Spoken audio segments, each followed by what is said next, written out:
بسم اللہ الرحمن الرحیم۔ السلام علیکم ناظرین، انفو وتھ انم میں آپ سب دیکھنے والوں کو خوش آمدید کہتی ہوں۔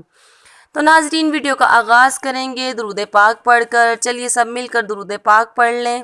اللہم صلی علی محمد النبی الامی وعلی آلہ وسلم تسلیما۔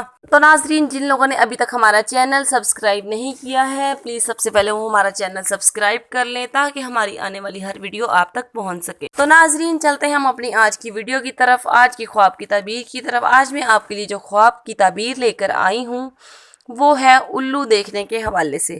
وہ لوگ جن لوگوں نے خواب میں الو دیکھا ہے، یعنی یہ الو عقاب جیسا ایک پرندہ ہوتا ہے۔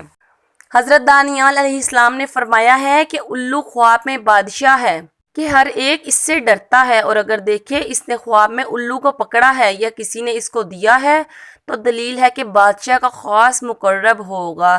حضرت کرمانی رحمۃ اللہ علیہ نے فرمایا ہے اگر کوئی شخص دیکھے کہ الو سے شکار پکڑتا ہے تو دلیل ہے کہ بادشاہ کا مال اور خزانہ اس کے تصرف میں آئے گا، اور اگر دیکھے کہ الو نے اس کو چونچ یا نیچے سے مارا ہے تو دلیل ہے کہ اس کو بادشاہ سے زحمت اور بلا پہنچے گی اور اس کا مال ضبط ہوگا، اور اگر دیکھے کہ الو سے جنگ کرتا ہے تو دلیل ہے کہ اس کو بادشاہ سے جنگ ہوگی، اور اگر دیکھے کہ الو کو کھایا ہے تو دلیل ہے کہ اسی قدر بادشاہ سے مال اور نعمت پائے گا، اور اگر دیکھے الو اس کے سر پر یا چہرے پر بیٹھا ہے تو دلیل ہے کہ اس کے لڑکا آئے گا اور بادشاہ ہوگا۔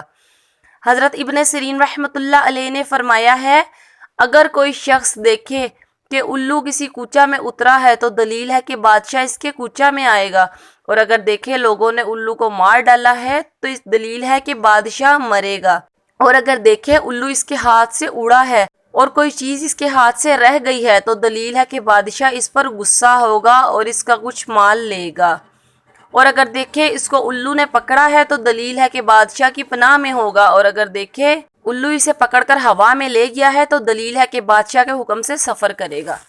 تو ناظرین، یہ تھی خواب کی تعبیر۔ اس کے علاوہ اگر آپ نے کوئی بھی خواب کی تعبیر جاننی ہے تو ہمیں کمنٹ کر کے ضرور بتائیے گا۔ اوکے ناظرین، اپنا خیال رکھیے گا اور ہمیں دعاؤں میں یاد رکھیے گا۔ اللہ حافظ۔